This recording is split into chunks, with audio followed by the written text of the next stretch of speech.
Just fucking do it. Subscribe now. Sally didn't like the way Edward dressed me this morning, so she redressed me.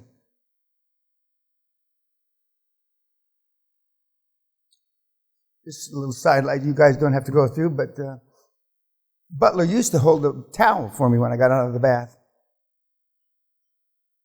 They would dry you too. I don't like that. That only lasted a couple of weeks. Even standing with a towel, they never dried me. Now in Asia they dry me, but it's a female butler.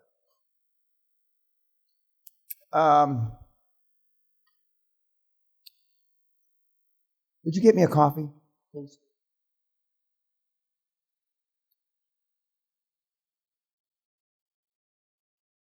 I told you last night that one of the U's that's out there fighting in the trenches was getting jerked around by the SBA. Didn't I say that? Well, this morning and I don't take emergency emails, but I made a point with this particular kid that I was going to intervene to make sure the SBA didn't fuck him over. So we have prevailed, but you got to go to the head of the SBA to complain. Now that's not right. Because you meatheads see, there's not a dick licker in this room that would go to the head of the SBA. Contrary to what you say, there's not a guy in this room, to the extent that you have boards, none of your boards would recommend you go to the head of the SBA. But that's how we got it done. All but one of the other constraints were dropped for the kid. And the deal is closing Friday. But let's before I trip and fall, let's just spend a moment asking ourselves legitimately, no bullshit, why you wouldn't go to the head of the SBA. And don't tell me you would. Because 2 or 3 of you, I know how well, I would. You wouldn't be here. Why wouldn't you go to the head of the SBA? To carry your banner, to run towards the gunfire. Why wouldn't you call them? Why? No balls. There's a slide. I forget the exact words, but it's tough when you don't even have enough balls to admit to yourself you have no balls. Or something like that, if you recall the seminar. And that may not, for those of you that went to the seminar earlier in this year, I might not have had that slide. But one of you, in your infinite wisdom, during an epiphany during the seminar, said, we don't have enough balls to admit to ourselves. And I had an epiphany myself, so I got to remember that and write it down. Because, again, I don't understand why the webinars work. I think they're a waste of fucking time. But they work. Of course, I didn't think apps would work. And at Oxford 6 years ago, I still get emails from the kids, the meatheads. You said that apps were bullshit, and I did. I don't have to go back and re-listen to the tape. I just don't understand. I still don't understand why apps, work. I don't. And I was surprised isn't even the word, when PayPal legitimatized crypto fuck, Bitcoin. I mean,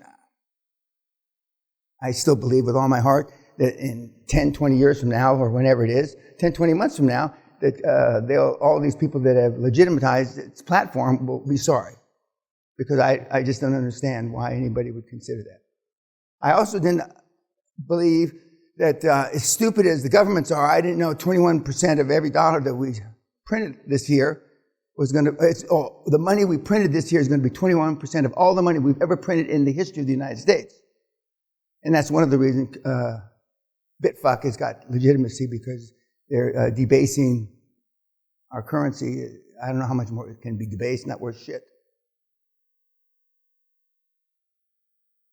Why?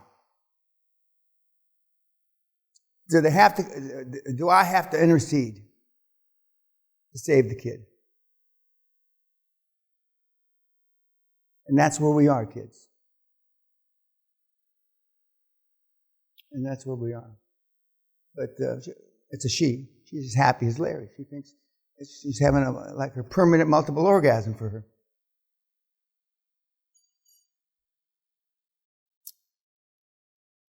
It's a sad fucking. It just is.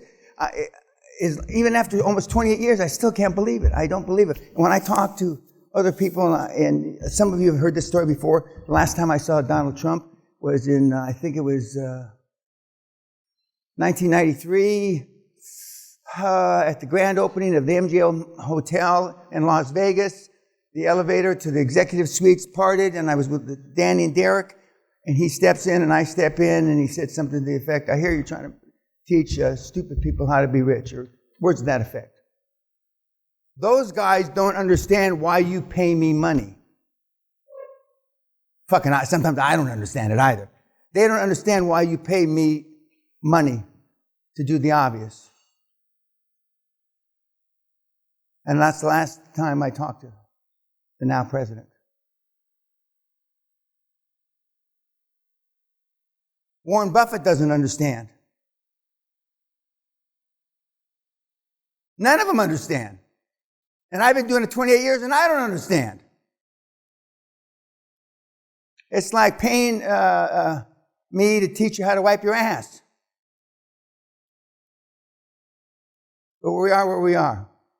And later on, I have what we're going to do today. We're going to split up into groups later on. I'm going to appoint a captain. I got my prayer list. Oh, you're not on my prayer list, so don't worry about it. What's the other thing I'm going to do today? Oh, I sign it extra.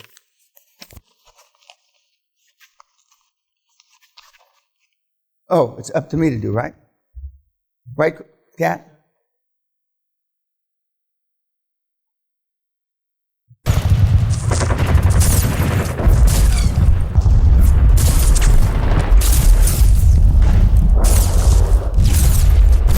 This is where we are.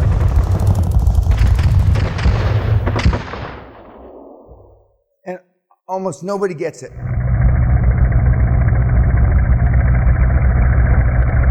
This is where we are. I said it in March. I've said it in every fucking seminar, and almost every single thing I said has come to fruition. Exactly like I said it. Exactly like I said it. What's the first rule of crisis management? Lie to the people because they can't take the truth. Did the Brits tell the people here on this great island they were losing the war from 1939 to 1942, beginning in 43? No! Churchill just went around with a cigar in his mouth, half drunk, going like this. Yet we have people on the news picking apart the governments because they weren't as accurate about this. It's because they're just guessing. That's why they're not accurate. We're at war. And it's only going to get worse. And this is the best fucking system. I mean, God couldn't have made a better system. They're taking advantage legally, morally, ethically, and again, ethics and morals swing in the wind, where there's a rule of law, how to make a ton of money. I said in the closing remarks of the seminar just a few weeks ago that the webinars that the kids saw, 80% of what they heard was only true because 20% wasn't true, because the ones that are even closing deals don't know what they're doing. And they're not doing it 100% to the rules of QLA. And I said, I pounded on my chest, even you want rather, even though the ones, a few of you think you're tough guys, you'd rather be liked than effective. And if that's not the truth, and you've been so ineffective so far, and you pretend to say that you don't care about being liked, well, then you're a fucking retard. You're brain dead. For the 3 or 4 of you in this room that think that you don't want to be liked as opposed to being effective, then something's not right with you. Because if you've lived your life not caring about being liked, you should have a lot of fucking money now. So you are retarded.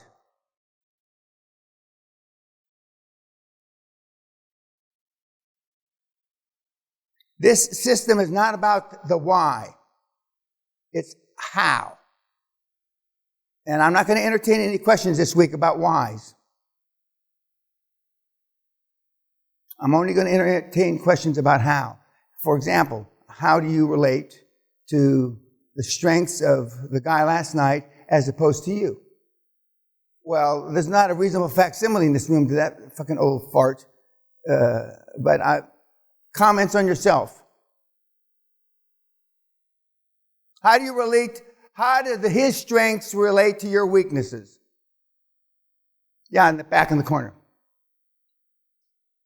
I think it's probably obvious, but he doesn't have anyone that he relies on, or he doesn't wait for someone to save him. He doesn't have Dan Peña or anyone else that an issue comes to his desk, he sorts it out himself, and the buck stops with him. He doesn't wait for anyone else to help him ever, and that's why he died the richest man in the world. Correct. And we're talking about Cornelius Vanderbilt, which is often left off the ruthless tyrants of the planet. Another hand was up. Yes, in the back. He bet multiple times on himself and went all in. Just like you. So remember, so these are things that aren't you. I mean, you can start from A and go to Z. There are very few things, when I look at them, and I reviewed all these as Cat and EJ, because this is a new hardcore based towards Corona. And when I went through all the material again, and we added about 25 slides, because we only had about 20 slides, so now we got 40 slides for this whole seminar.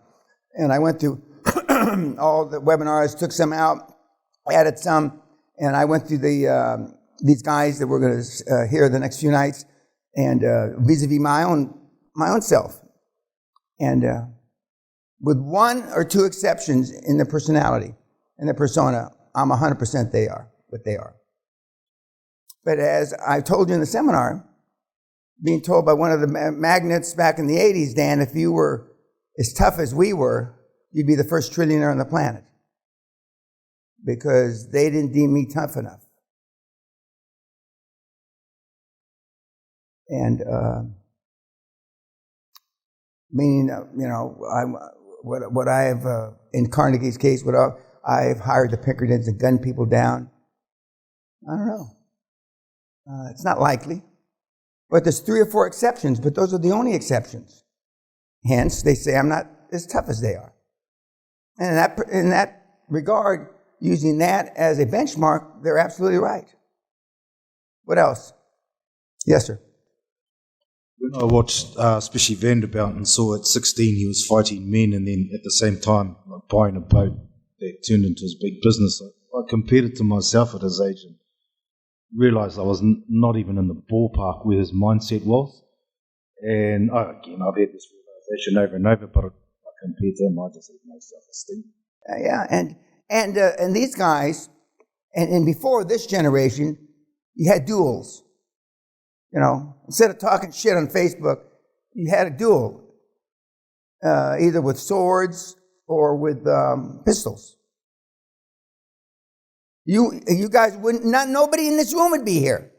You would have died in a fucking duel. You're lucky you didn't live 200 years ago. You fucking dead. Or if you were in caveman days, which I wish I would have lived in, 40,000 years ago, you would have been beaten to death. Your wife and your daughters taken away from you and then raped. When you look at these things through not your rose-colored glasses, well, how am I different than this guy? Or what does he do different than I do?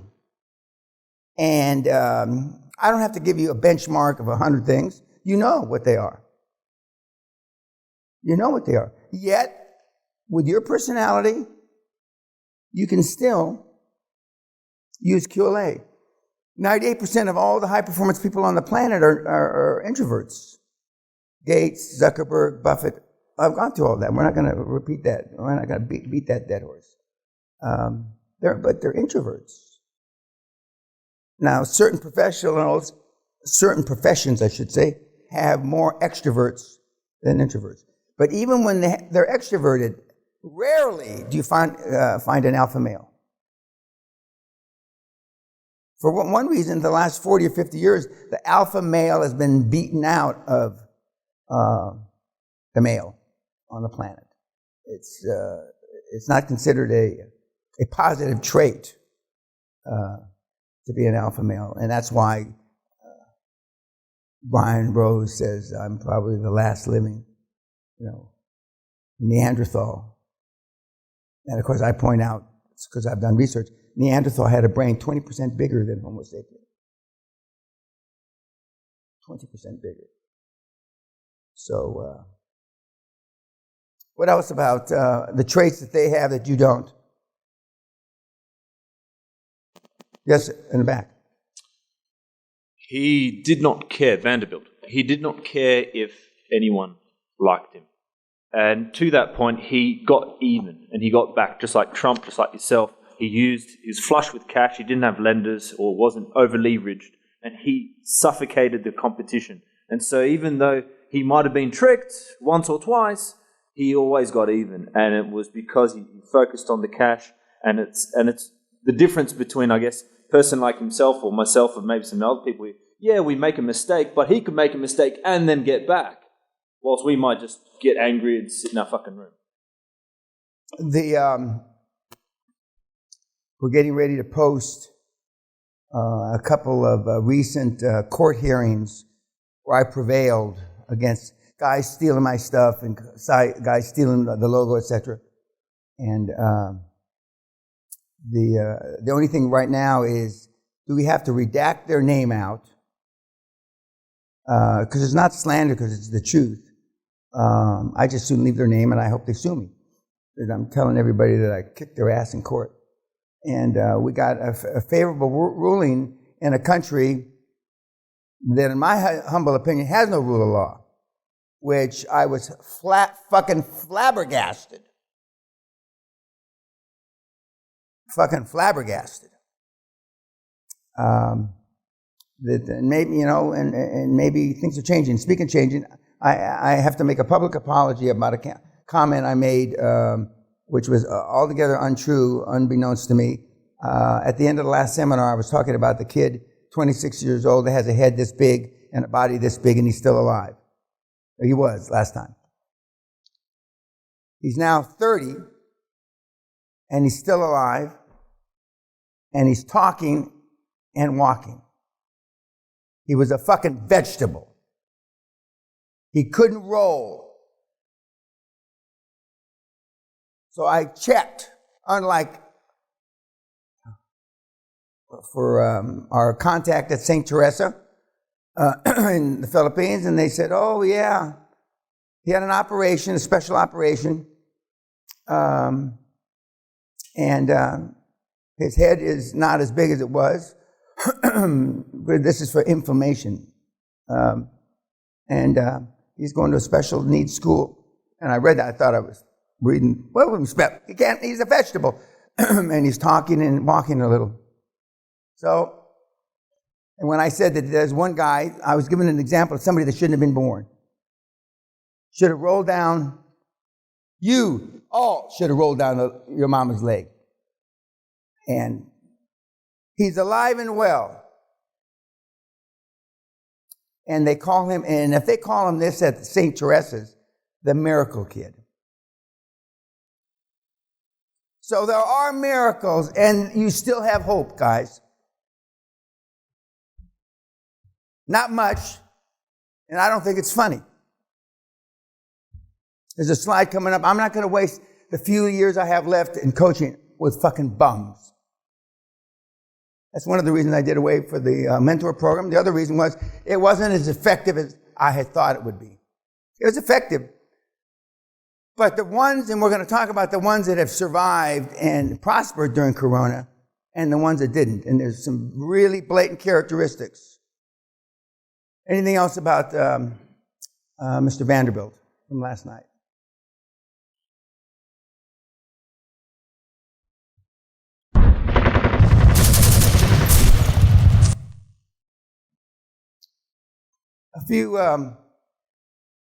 Last seminar, I made an announcement that 12 weeks late, the airlines announced a person died from Corona on the tarmac. 3 days ago, now I must be the only one that sees this shit in the news. 3 days ago, a new video of a United passenger receiving CPR. Then they thought it was probable COVID related. Now it was COVID, and he died while they were giving him CPR on the fucking plane. Now, 180 people on that motherfucking plane. 180. Now, what do we do? Now, I don't give a fuck, you know. What are they doing to trace and track? Isn't that what they call it? Probably nothing. All those people are got Corona now.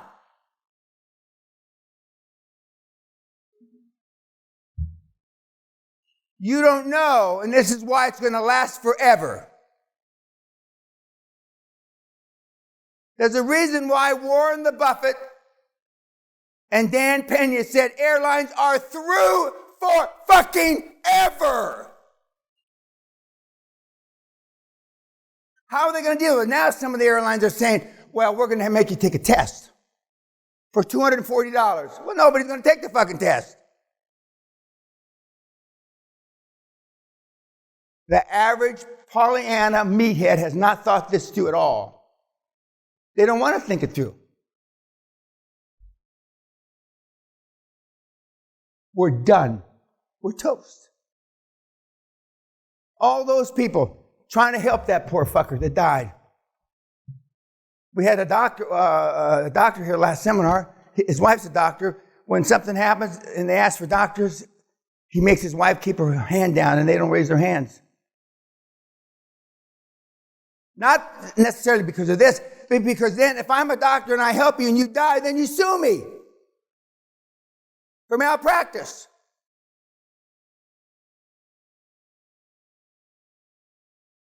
Unless you're a real goody two-shoes, why would you raise your hand? I told you about the person that, in fact, a year ago, the last hardcore, the guy collapsed, foam coming out of his mouth, and fell over on Brian Rose on his new suit during the Corona. 3 doctors in the room, 1 nurse, not the doctors, went to try to save him, and then a paramedic. And one of the doctors, Australian doctor, he went over and pushed the guy with his foot and said, make sure he didn't swallow his tongue, and walked away. That's where we are now. That's where we are. No good deed goes unpunished. How many have heard about this that happened 3 days ago? 2. This is the hardcore Corona number 1. And the entire seminar is devoted towards taking advantage of the circumstances, social and economic, in a legal, ethical way. The whole seminar.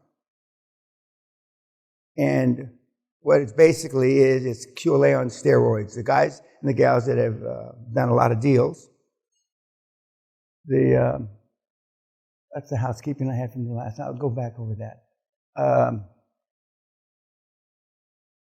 Said that. The things that were very noticeable between the guys who were able to do a lot of deals during Corona and the guys that didn't is because there's still an incompatible value systems. In other words, your value systems still aren't compatible with QLA emotionally. Except for the guys that just went through the seminar, there's no reason everybody in this room shouldn't have done a deal. There's no reason. Well, there is a reason, but there's no legitimate reason. Said that. Another, this is housekeeping for me. It never comes up about climate change has ended other civilizations, i.e. the pharaohs. When climate changed and it got very, very cold, and the Nile didn't spread out for them to be able to plant, and cyclically, the civilization died off. And there's 4 or 5 other civilizations that have died off because of climate change. Just like this one's going to die off. It took 1,100 years for the pharaohs to die off. Call it 1,000. Why do you think Adolf fucking Hitler got, I want the Third Reich to last 1,000 years? Where do you think he got that? You think he just, like you pulled it out his ass? He had some people that did some work to find out that no dynasty had lasted more than 1,000 years. And the closest was the pharaohs. And then there's you. Boy, doesn't humanity have something to be proud of? You. Axiomatic truth. If you can't embrace the possibility, the reality of total annihilation, you will fail. Ross Perot told me 40 years ago that success was on the razor's edge of failure. Most people don't want to experience that. Again, success is on the razor's edge of failure. And you got to do your work to overcome that, or you're going to fold, meaning fail. The people we're going to talk about this week, and we're only going to see 2 webinars. We're going to see a guy that just did a deal 3 weeks ago, because most of you will have been through the seminar to see the other guys that have operated in Corona, because the only ones that wouldn't have seen those webinars are the people that came in February. But instead of showing you 10, we're only going to show you 1, the most recent one. A little guy from Belgium. He's my new mouse, like Peter from Hungary.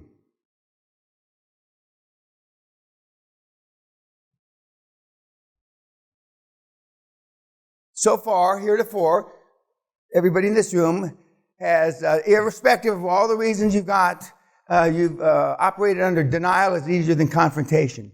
Because just like we call the SBA, we had to get confrontational. Otherwise, that fucking deal wouldn't be closing. We had to get aggressive. You had to be willing to walk away. And there's nobody in this room that has exhibited the walk away feeling. Nobody. Or maybe Sean Casey was right when he came to one of the first seminars in the 90s. QLA is a system to piss off people and make money at the same time.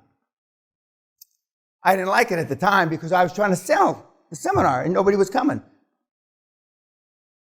But maybe Sean was right.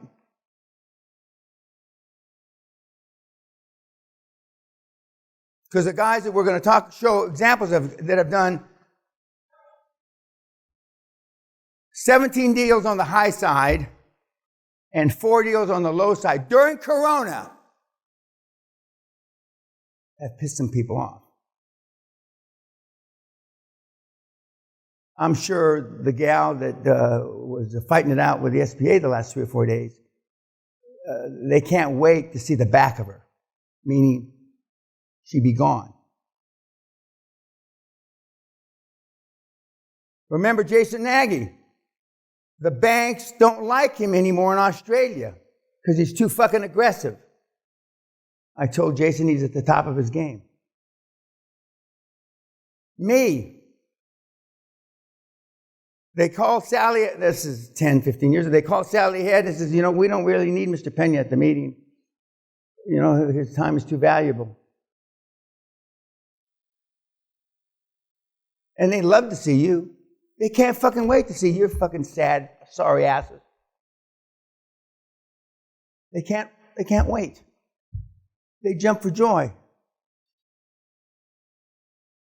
I told you, you got to make a decision. Would you rather be liked or effective? You can't be both. The slide, let's back up a second.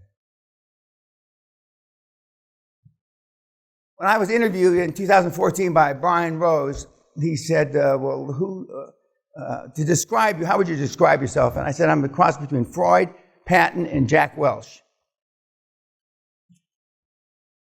And if he had drilled down further, I would have said that I'm more Patton than I am Freud, and I'm more Freud than I am Jack Welch. Because Jack Welch, although he invented rank and yank, how to get rid of 40% of your employees without trying, that's my part of the book. His title is Rank and Yank. I'm more Patton than anything else. And as I told you, in 1993 and again 1997 at the Harvard Club when I was giving a speech, one of the smart asses there said, Mr. Peña, what would you attribute your success to? Vis-a-vis brains or balls? And I snapped back 50-50 brains and balls, and I was wrong. Because now I know it's 90% balls and 10% brains. Now, that's easy for me to say because I have a very high IQ. But you don't need to have a high IQ. You don't have to have brains. All you got to do is follow the fucking steps. Back where we were. Now, these are two charts of the guys that are in the streets, pistoleries, gunning it right now, shooting it out with the banks and financial institutions. These are Corona guys. Even though there are gals, the pictures you're about to see are only guys. Healthcare Germany, Veterinary Clinics USA, Insurance Mexico, Property Scotland, Healthcare USA, Telecom and Healthcare Belgium, Holland, Healthcare South America, Healthcare Australia, IT Canada, Conglomerate South Africa, Healthcare USA, Tech USA, Healthcare USA, Healthcare USA, Healthcare Hungary, Property Austria, Property Germany, and Healthcare and IT Australia. And the number of deals are working from the bottom up, 6, 11, 17, 7, 5, 4, 11, 4, 7, working down, 8, 7, 2, 5, 5, 6, 3, 3, 9.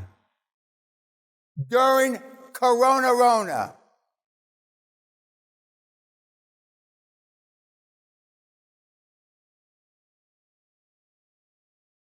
And another one of you, okay, well, Dan, you must be chairman of all these, because I know how you pea-brains think.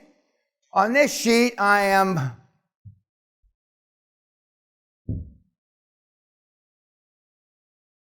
chairman of 3.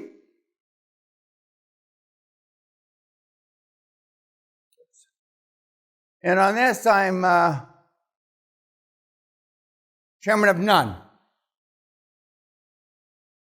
So that's one of your excuses. I'm readjusting after New Year because I'm going to be resigning from companies that I'm chairman of that haven't done anything or aren't moving fast enough. Most of you that have used me in the past use me as a crutch and don't do shit. Like that other slide said, I'm too fucking old to waste my time with fucking bums. And by God, I am. There should be one there. South America. Did I say South? I think I said South America. I normally say that he's from South Africa for some reason, but he's not. That pretty much covers the gamut, doesn't it?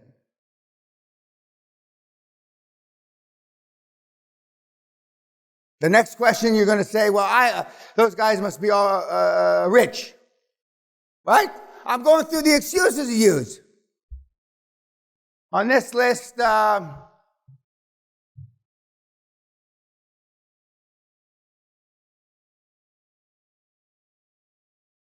nobody. The closest is a property guy from Scotland. Closest.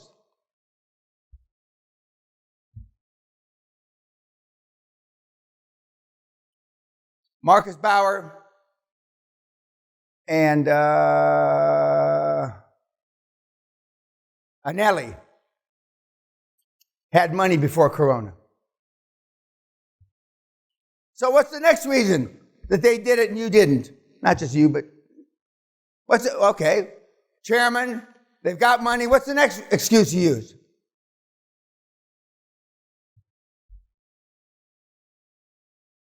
There's got to be a reason, right? Yeah, and it's hanging between your legs. And it's hanging between your legs. Remember, Dan Locke, who I've known since he was a baby almost, and Bruce Whipple, who I've known since he looked like a baby, both say they're not the only ones, but they're the ones that you would know their names. Dan, the only thing you don't do is do the fucking deal for him. Success leaves clues. How many times have you heard me say that? Now, that's one of the recent guys, and I'm not saying that that's a key to success, but we have a lot of people that put tattoos on their body. I am tattoo-free. I will die tattoo-free. And at the last seminar, I showed what tattoos look like with age. Some of the young kids that had tats in the audience were stunned. Do you think they look crispy clear like that all your life? No.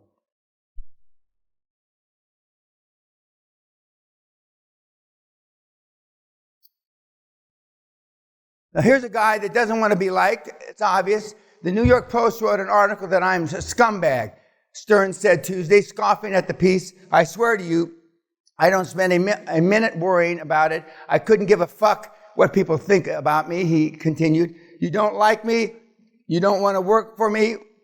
Go fuck yourself. I don't care. I, at the end of the night, sleep fine. Howard Stern, one of the highest paid guys on the planet. Now, he articulates it, but almost all the other guys think this way, but now they're trying to build a legacy. Elon wants you to like him because he wants you to buy an electric car or go on his rocket ship, whatever. Everybody's got some sort of reason.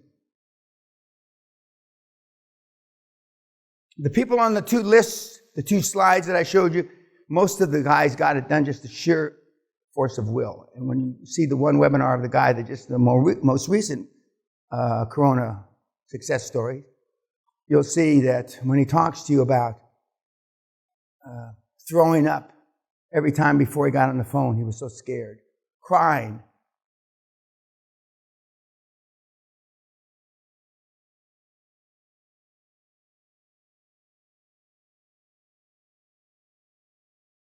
How big do you want to be? How big do you want to dream? But more importantly, how hard are you willing to work? All those guys on that list are workaholics. Marcus Bauer, which we're going to look at a video from when he addressed the last hardcore. Another question is, how many of them attended hardcore? Yeah, we didn't do that. That was the other one I wanted to say. Okay. 1, 2, 3, 4, 5, 6, 7. All on that page attended hardcore. 1, 2, 3, 4, 5 on that page attended hardcore.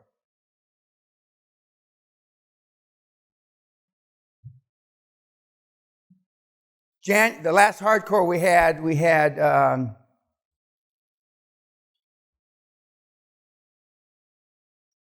27 deals come out of the hardcore.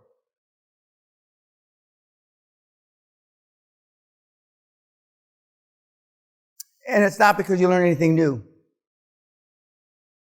I think it's shame. You're not going to get any special sauce.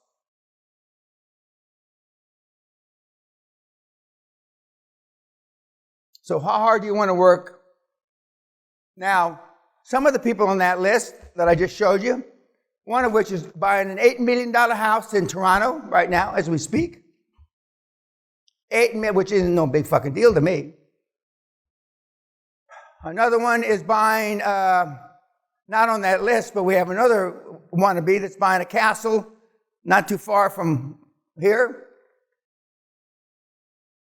And those were certainly not on their wish list before.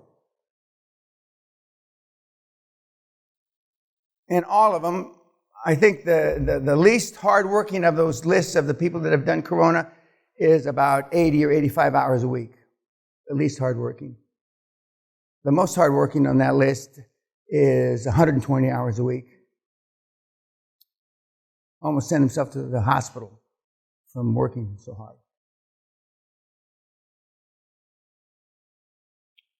How hard did I want to work? Well, it's not a coincidence, as I said in the last seminar, that Skibo Castle, my virtual mentor, Andrew Carnegie, I have two, I have Winston Churchill himself, and Guthrie Castle look similar. Having spent my 75th birthday at Skibo, actually this place is nicer, but I'm biased. But this was my goal long, long before I ever decided to coach and mentor. A long time ago. And even though it only took me 15 months to get Guthrie Castle, from the time I set it up as a goal, I certainly worked hard enough. But I obviously didn't dream big enough. Because I fulfilled. Most of my goals are already history, and we've had to revamp our goals, Sally's and mine. What's also been proven by that list of people that did deals during Corona, they can't serve two masters. In other words, I'm not going through the list of who has no wife now. But we did break the record of husband-wife combos. Graham and Leanne Carling from Scotland have stayed together and been successful. They're the first ones in about 25 years. Couple stayed together and successful. We've got several couples have stayed together for no good reason, but I mean, and successful. So they broke the divorce stigma. And they pivoted, I think, 3 times. 3. Now they have a TV show on Sky Television for property. I was their first person on their show. Played, I don't know, 2 weeks ago.